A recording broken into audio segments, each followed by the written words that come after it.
Hello and welcome back, my ARK family.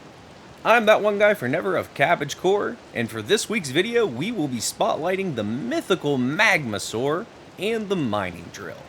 These two synergize surprisingly well. More on that soon. The Magmasaur. This fantasy dragon is another badass tame to have on your side for both PvE and PvP. Before we get ahead of ourselves, let's prep for the tame. Just like the wyverns, you'll have to brave their breeding grounds and steal an egg. But these ornery fire lizards don't play nice and have plenty of nasty tricks in store for you. Currently, the eggs can be found on Genesis 1 and Lost Island's Volcano Cave biome. With transfers now possible to Genesis 1 and Lost Island, there's so many different methods to steal an egg compared to the early days. However, the principles of each remain the same. On foot, a climbing or jumping tame, or if you're so blessed to have Cave Flyer enabled on your server, a flyer. The on-foot method is definitely the riskier option, however your prep is going to be much easier. For this method, you will need sleeping bags, a crossbow, many grappling hooks, parachutes, a canteen full of water, ranged weapon and ammo, I prefer the long neck, and to make things a little easier, ghillie armor.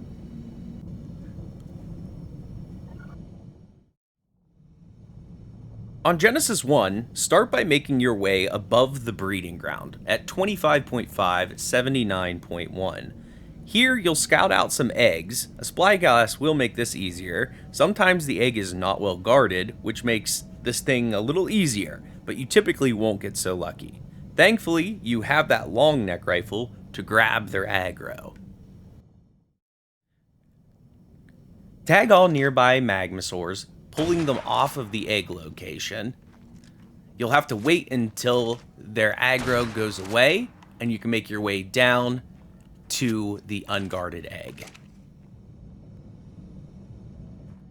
Once the area is clear, begin parachuting your way down to the egg.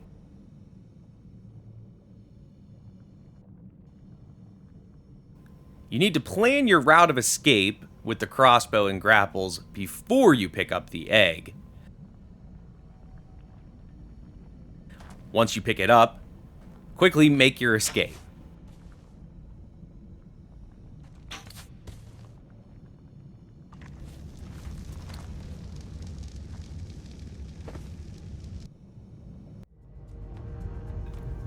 The next method would be the climbing or jumping method.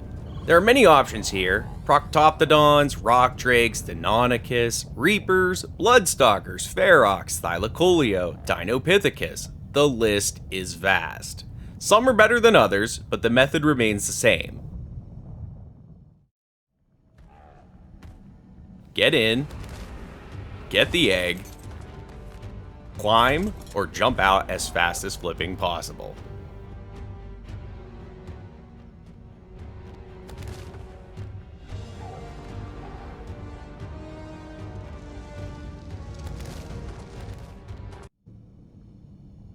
For those private server players, many of us are blessed with the Cave Flyer enabled setting being toggled on. This server setting simply allows flyers to fly in caves. Brilliant! This trivializes much of the process, but some flyers are better suited to the task. I suggest a griffin, a crystal wyvern, or a snow owl due to their speed and decent health pool. Magmasaur eggs require extreme heat to incubate. Now, if you're not too far along, you're going to need many air conditioners to get this done. Otherwise, if you are high enough level, you have a tech generator set up, I would do a incubator. You can come over here and easily set the temperature to the zone it needs to be at, and very safely and very easily incubate your Magmasaur eggs. Once hatched, the Magmasaur babies are unusually ravenous for food, with their food stat decreasing much faster than other dinos. In the old days, ambergris was the only food a baby Magmasaur would eat, but this has been patched, simplified to accepting sulfur as well. Do keep in mind that if it is raining, it will damage the baby Magmasaurs, so keep it dry. While on the topic of babies, eventually once you have a male and female Magmasaur, breeding is possible. However, this can only be done while they're submerged in the lava of volcanoes. You may need to move them around to get them in the sweet spot. As a pro tip, an alternate method does exist. Two tribe mates can ride a fire wyvern each, alternating their fire breath during the full mating process. I suggest pumping your stamina high on those wyverns and calling out to your tribe mate when your stamina is running low though, so that they can swap in before you run out of firepower. First, we have the standard right trigger bite attack. This does moderate damage, but is a slow animation, which does bring down the DPS. Next, we have Searing Flame. By holding down the left trigger, your Magmasaur will begin charging up its firepower. During this animation, you give off extreme heat that can set very close enemies, players, and wild creatures on fire. Now this is the bread and butter attack for the Magmasaur. Fully charged, this attack boasts deadly damage up front while inflicting a nasty damage over time burn to both the creature and its rider. Not only that, on PvP, this attack is able to damage any tier or structure. You heard that right, not even a tech tier base is safe from the Magmasaur. While charging up your firepower, you can instead click right stick to have your Magmasaur shake, spewing explosive volcanic rock in an area of effect circle around its body. The raw damage is mediocre, but it does inflict a modest amount of torpor. This can be useful in a raid when surrounded by enemy tribes. Its final ability is its aggression gas. Click A to release a purple haze that taunts enemies into attacking it for 15 seconds. Combine this with the Searing Spit, and you can clear large groups of enemies quickly. Pro tip, try this out with orbital strikes on Extinction. Also, the Magmasaur has a passive metal smelting ability. By toggling smelting on in its radial menu, the Magmasaur will automatically smelt raw metal into ingots. This comes at the cost of a moderate food drain that can be easily offset by harvesting a couple stacks of stone, however. Another great passive is some weight reduction.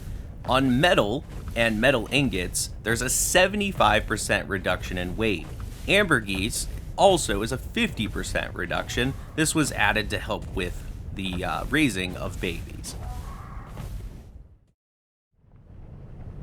It's important to note that some nerfs have been made to the Magmasaur.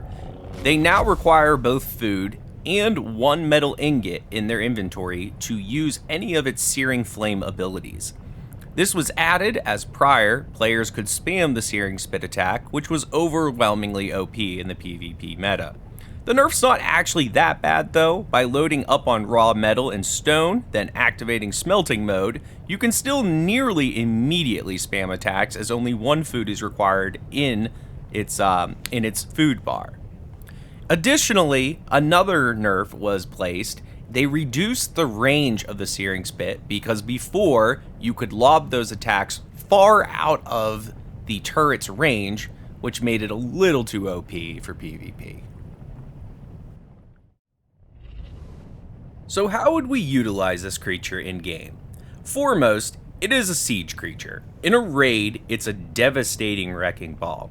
Attack from up high for increased range on the Searing Spit, or drain the enemy's turrets first to safely melt the enemy's base. The Magmasaur also makes a great tank. This creature is naturally durable and has a large amount of health, making it good for tanking and even taking on multiple creatures, as it has the ability to taunt them. Once surrounded, activate your Searing Spit to turn the tides quickly. This is great for PvP, orbital drops, and boss fights. As a pro tip, try the Magmasaur out on the Dragon boss fight. It's 100% immune to its Fire Breath attack. The Magmasaur makes a great resource farming creature. Besides the mining drill, nothing compares to the Magmasaur for gathering metal and obsidian. While the Doedicurus has weight reduction for stone, the Magmasaur still gathers more of it. As an added bonus, Magmasaurs can actively be smelting that metal while out on resource runs. Moving into our item spotlight, we're bringing to you the mining drill. The mining drill was introduced in Genesis 1.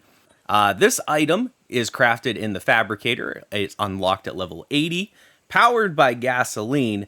Now, the mining drill is a major improvement over the hatchet, the pick, and other resource gathering tools. The mining drill does suffer from a durability loss when utilized. You can go up to different nodes, and it will gather massive amounts of resources. However, if you continue to hold this in, it will slowly overheat, causing extra durability damage.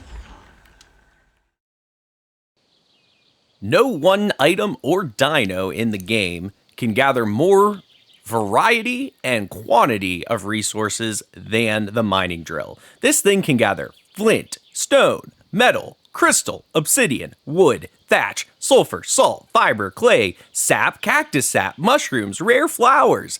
This thing gathers just about everything. Now, if you were paying attention early on, I mentioned I had a trick for you with the mining drill and the Magmasaur. They synergize surprisingly well, and let me explain. Okay, I have unequipped my mining drill. So, when we look in the Magmasaur's inventory, the Magmasaur reduces metal by 75% of its weight. That's ingots and the raw. However, it does not have any reduction on the stone.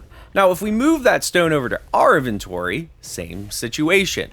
We have the normal weight. However, equip the mining drill, which we can do while sitting in the saddle.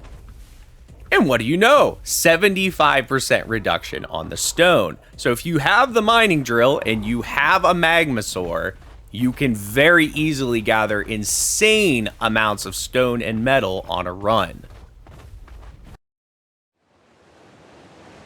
This week, you guys can pick back up at our regular base. We are on Genesis 2. You can find us at 63.7, 61.1. And yes, we do, in fact, have a teleporter set up to make things a little bit easier for you. Even a transmitter if you're coming from another map. Now, guys, when you come in, you go right back here on the second floor. You will find the vault. I will have pickup instructions on both of these signs. Just follow that. This week, you guys can pick up one Magmasaur each. They will be custom colored and will be imprinted already for you guys. And you can also have one of my Ascendant tier mining drills per tribe. Enjoy, folks! New players, check out our private ARK cluster, see the Discord link below in the description, and as I mentioned in my last video, I now stream on Twitch. I focus on health coaching and playing comfy cozy games. Join me on my whimsical adventures to find happiness through gaming. You can keep up to date on my schedule and activities by following my social media pages. Thanks for all the love. Don't forget to leave a like and subscribe. See you all again soon.